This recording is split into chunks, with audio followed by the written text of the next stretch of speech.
You guys might have noticed I've got some favorite things when it comes to cosplay. I really like feathers, that one's an understatement, and I do tend to find a lot of excuses to make horns, whether that's for demons or dragons or tieflings or whatever. So, Alliance Allatovna recently commissioned me to make a character based on one of their races for their LARP game in the US. And I read about the dwellers who have bright crystalline horns and feathers on their ears and wrists. And that is exactly my cup of tea. Side note, Alliance Allatovna commissioned me for this to create some really awesome imagery for their rulebook and media. The video isn't technically part of that, so this video is not technically sponsored by them. I will, of course, ask for permission before I post this, but the second I read the brief, I knew I was going to want to record the process for this one because, come on, it's crystal horns. Why would I not want to share that with you guys? Rambly intro aside, hello, I'm Miss Twisted. You can call me Charlotte. I do cosplay, crafting, and other weird and whimsical stuff. So, let's make some crystal horns. Method 1, quick and easy. This is XPS foam, which I think is also called insulation board foam. It's got a bunch of different names, but it is very rigid and it is very easy to like carve. I don't know if you can see. And I've used this stuff before to make crystals for this amethyst dragon inspired look and this dude who was inspired by Shimo from Godzilla. As you can see, really easy to create those like sharp edges or like rocky texture. Downside is not going to be as durable as other methods and it's opaque, so you can't get it transparent, but you can get it a little bit metallic and shiny. Which brings me to method 2, folding and or cutting a bunch of transparent sheets together. I imagine this one's going to take a little bit more effort to get it looking nice, but it does mean I can have those beautiful transparent or translucent crystals, and because they're going to be hollow, you can like put stuff in them like cellophane or something for like extra glittery dimension or something. And this stuff is Warbler Transpart, and this stuff is really expensive, so I really hope it works. The horns are going to be the star of the show, of course, but after that, I have to figure out the feathers. Now that'll figure out everything from here upwards, but I do have an entire outfit to figure out as well. Given this is for a LARP, and I've done plenty of LARP myself in the past, I want to keep this kit feeling like it would exist in a LARP, so something that you could play in, rather than a big clunky cosplay that barely survives a day at the convention. I am fully throwing shade at myself here. I have had cosplays that did not even survive that. So, never one for half measures, I have rummaged through my entire wardrobe, all of my old LARP kit, and all of my fabric stash and pulled out just about anything that I think might work. And despite clearly having enough stuff to work with as it is, I did go on a little bit of a look through some of my local op shops to find some extra pieces. This really lovely. It's going to be hard for you guys to tell what it looks like, but it's basically like a wrap shirt, like the crisscrosses around the front with like a bit of a collar. It has a very piratey look once it's on. I'm just not a fan of the pastel blue, so I'm probably going to chuck that into a dye pot with a little bit of teal or green or something. Okay, so laying out some of my pieces I've picked out on the floor here, you can see I've got like some brown neutral tones and some purples, a little splash of red, and some like bluey green jewel tones as well. So my gut instinct says get rid of the red and probably go with like these tones, but I'm just gonna leave this all for now and figure that out once I've done the horns. All right, starting off with the XPS foam, and I've just marked out two 4-inch long strips that I'm gonna cut out of this one. I'm aiming for roughly 3-inch long horns, but I wanna give myself a little bit of wiggle room as I cut down the shape. As for cutting, you can use like a box cutter or Stanley knife or what have you, but I actually have one of those fancy electrical cutters. Sadly, that does mean going to my garage because that is going to let off some nasty fumes as it kind of melts through the foam here. So I need a ventilated space and a respirator on, and it's sweltering hot outside.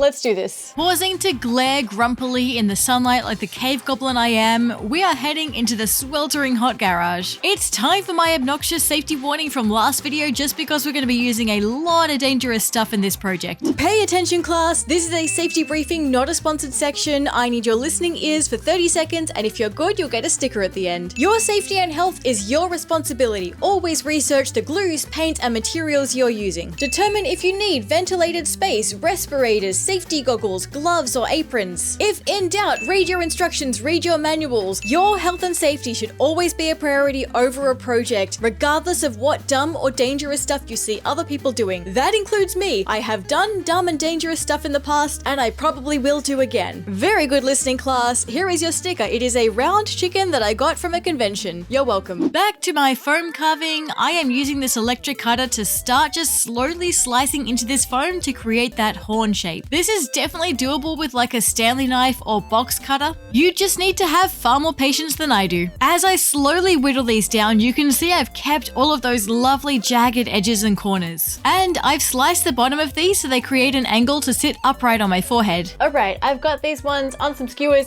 in some foam. Just makes for a nice stand while I paint them. Now for painting, I'm going to prime these first with some Flex Bond. Usually my go-to primer would be Plastidip, which is a spray-on one, but it does tend to melt into this foam and disintegrate it, so I'm going to use the Flex Bond instead this time. Honestly, even though it takes a little longer, I should use Flex Bond more often because like I have so much of it. I did the same thing with this that I did with my fragile tape, where I just ordered it without registering exactly how much I was buying, so it's only down to here and I've had it for around 2 years. This thing is gonna last me the rest of my life. Now I know some people do water down their Flex Bond so they can apply like thinner coats.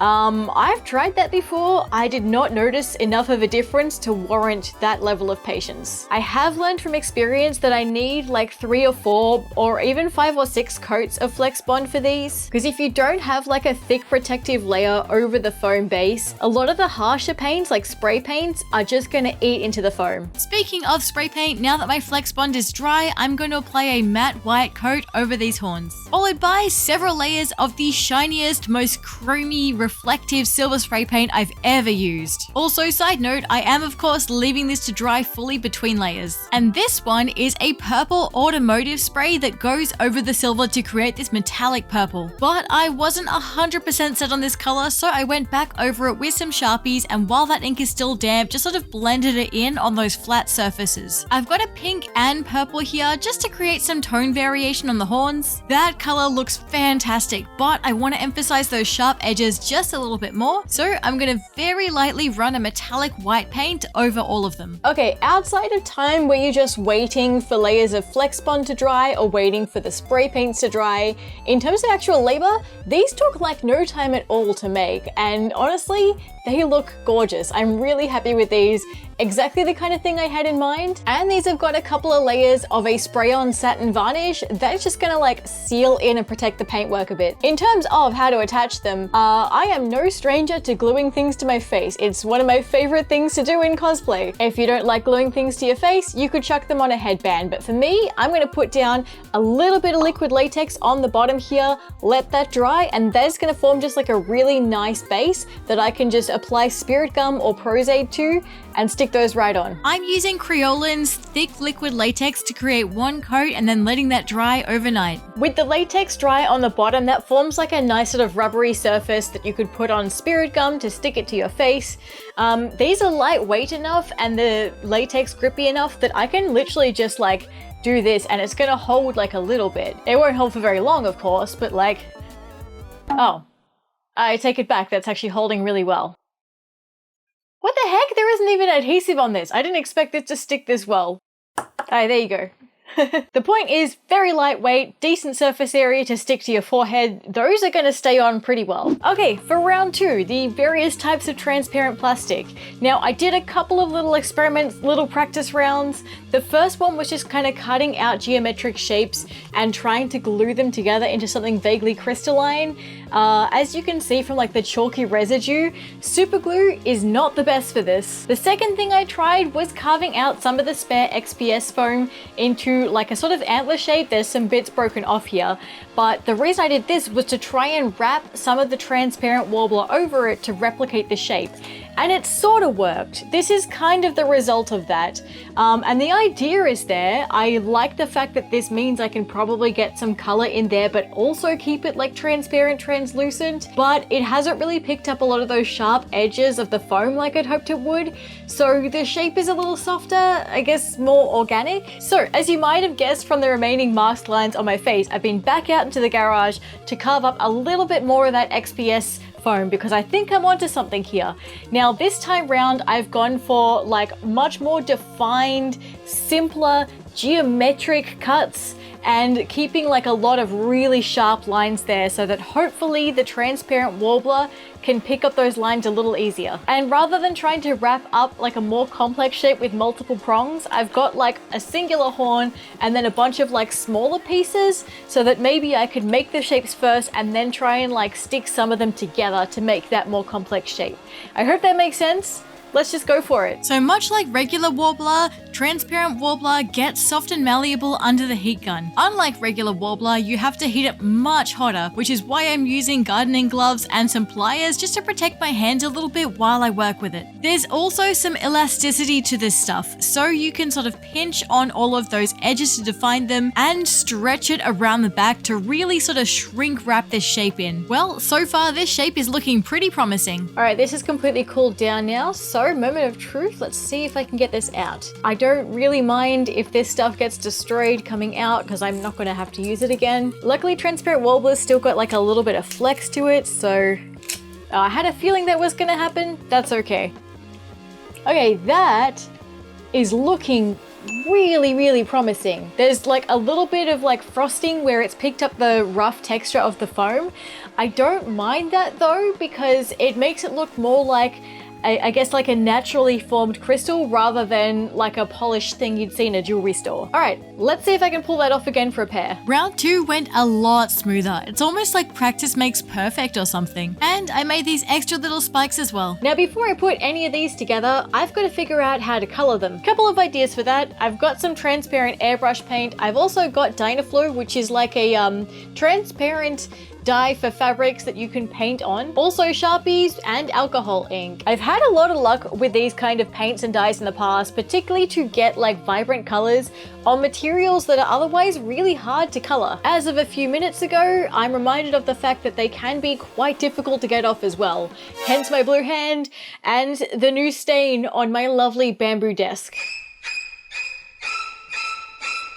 Since I apparently can't be trusted to put lids back on things, this time round I'm keeping down my little toddler tablecloth in front of me to protect from any further stains. A quick trial of the various paints tells me that alcohol ink is definitely the way to go. It maintained that transparency while being incredibly bright and stuck really well to the plastic. So we're gonna muck around with some blue and green for this one. In hindsight, I definitely needed gloves for this one as well as my toddler tablecloth. Look at the mess I've made, but it is so worth it because these horns just have the most spectacular colors. So far so good. Definitely like more green than I was aiming for. I was hoping to go like mostly blue with a touch of green at the tips, but I have an idea on how to attach several of these together while also like bumping up the colors overall. In cosplay, one of the most common materials for making gems is like filling a mold with clear resin.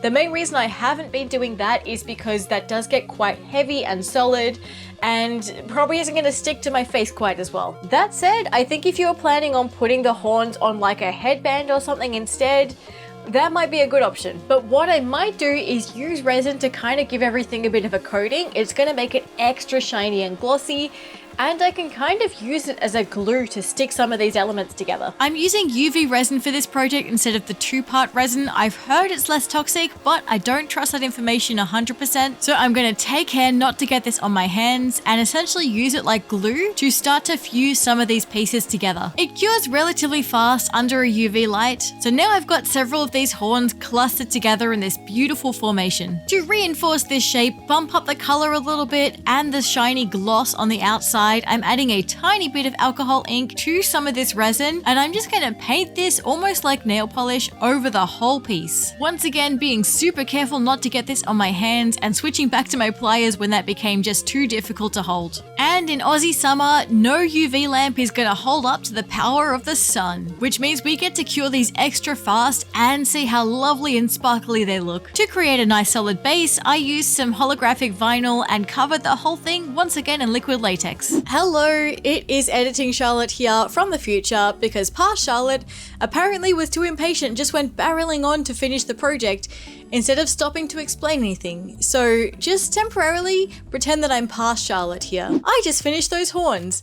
You guys will get to see what they look like on in a little bit, but for now I need to make some feathery parts. So the dwellers are supposed to have like feathers coming off their ears, a little bit through their hairline and on their wrists. So I'm going to start with making some sort of accessory that's going to go over my ear here. I've got some thin craft foam shapes here and I am going to heat them and bend them slightly just to create a section that's going to hook over my ear. I painted these with just some plain old teal acrylic just to create a nice solid base. And I'm going to start layering up some peacock swords just for that beautiful blue-green iridescence. Well, hello. It's Charlotte from the future, pretending to be Charlotte from the past again. I just finished making those ears. And you guys definitely saw all of that, right? And not just me gluing a singular feather to a singular ear. Luckily, there's not too much to explain here. It was just a case of building up the feathers that I liked how they looked, which was mostly these blue-green iridescent peacock swords just to match those horns. I've been using a clear quick-dry adhesive for this just because I find it sticks relatively fast and doesn't leave any residue showing through the feathers. Now you'll see the finished ears in a little bit, but first I have to make up the feathers on the wrist too. In short, I'm layering up a bunch of these feathers at the top of the wrist onto this stretchy cotton jersey, putting down some ribbon over the top to hide those edges, and sewing this into a tube, just enough room to get my hand through. Time for a rapid fire montage of me doing the rest of my costume pieces. I am dyeing that pale blue pirate shirt into this beautiful teal color. That is some good soup. I had to sneak my iconic fragile tape into this video somehow, so I made a duct tape pattern of my mannequin and used it to create like a rudimentary mock-up of this simple vest. In my trawling through the secondhand stores, I found this brown pair of linen pants, so that is going to be just enough to make this vest out of. Also, quick little brag, but these pants were $5 for pure linen. That is a good find. Also, a secondhand jackpot was this fantastic jacket with this trim. It was a little bit painful in my soul to cut this off, but I had to have this on my vest. It just felt like exactly the right color and exactly the right vibe for this character. Alright, listen, did I skip straight past finishing this vest to get to the test run? Yeah, I did. I'm so sorry, guys. Look, you really didn't miss that much. It's been just a lot of gluing and sewing extra trim to the vest until it's finished. And quite frankly, I'm really happy with how it turned out. I think just having like those brown panels with a bit of decoration was just a really nice way to tie it all in together. And just that brown breaks up a lot of these like very overpowering greens. I'm not too sad about the fact that I've skipped quite a lot of the process for this video outside of the horns themselves. I mean, this video was never intended to be like one of my main videos. It's kind of an extra, a supplementary video, a side dish. The continental breakfast as opposed to the buffet breakfast. I'm really stretching the metaphor here, guys. Anyway, with a little bit of thrifting, a little bit of dyeing, a little bit of sewing, I'm pretty happy with how this whole kit's come together. Tomorrow I'm going to do some funky makeup and some touch-ups here and there and see how it all looks as like the final. Good morning, my loves. We're going to do some makeup and some prosthetic horns. So because I ended up making the pink horns and the green and blue ones, even though the green and blue ones are going to be like the final official ones, I'm going to use these purple ones.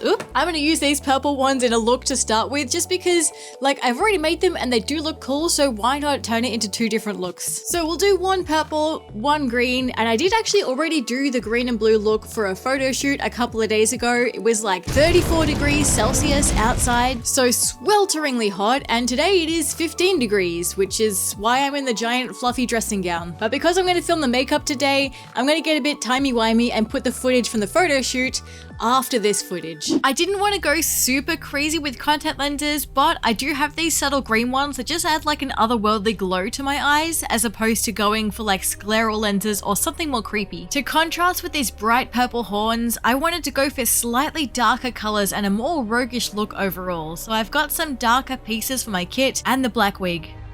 Definitely a slight lean into the edgy rogue stereotype, but that's fine with me. Moving on to the star of the show, and I did tend to find that liquid latex seemed to work better with these than using a Prozaid or spirit gum for sticking these down. I used some green eyeshadow around my ears and the horns to try and blend them into my skin a bit better, and this is me we're talking about. You can never have too many feathers, so I added a few more around my hairline and ears. And my loves, we are done. I am so happy with how this looks. Like all of the feathers and the ears and the crystalline horns come together really well. I'm really glad that I added some of that like subtle green like shading around my cheekbones and around the horns. It just kind of helps blend everything together and keeps it feeling otherworldly without going too over the top and like unmanageable, I guess. I think the green, like the sort of greeny iridescent bluey peacock colors that I've gone with go really well against the orange of my hair, so really happy with that. And of course, the entire outfit looks absolutely fabulous, if I do say so myself. Honestly, wearing all this makes me want to go frolic in the forest and hit people with my sword, so I guess I've definitely hit the LARP kind of vibe. Speaking of swords, I pulled out one of my old LARP weapons just so I could pose a couple of times with a sword. I wasn't sure if I liked the idea of a dagger or a sword better for this character, so I've got a sword here and I also have a dagger. Not mine, this one's my fiance's. I think I'm kind of feeling the sword. I'm not even sure if I'll be able to post photos or video footage with either of these because every time I've tried to do that in the past, the algorithm seems to pick up and think I'm holding a real weapon and just does not like it. Even though apparently plenty of other people have had no issue with brandishing these fake LARP weapons before, but I guess I'm just unlucky. Anyway, I'm starting to get to the ramble about nothing stage. I love this. I'm going to do a couple little poses, take some photos, and we will call it a day. I've been impressed by how comfy both the horns and the outfit is. And these horns really look fantastic through the light, so I had to take them outside so you could really see what it looks like with the sun shining on them or through them. They're just a really cool effect. A few days prior to this, I had Chuang Photography putting up with my shenanigans so we could get some really great shots out on an adventure somewhere in a local park. The kind of environment you might actually find a LARP event. It all went pretty smoothly apart from me getting trapped on a blackberry vine I didn't see right between my legs. 1, 2, 3, go.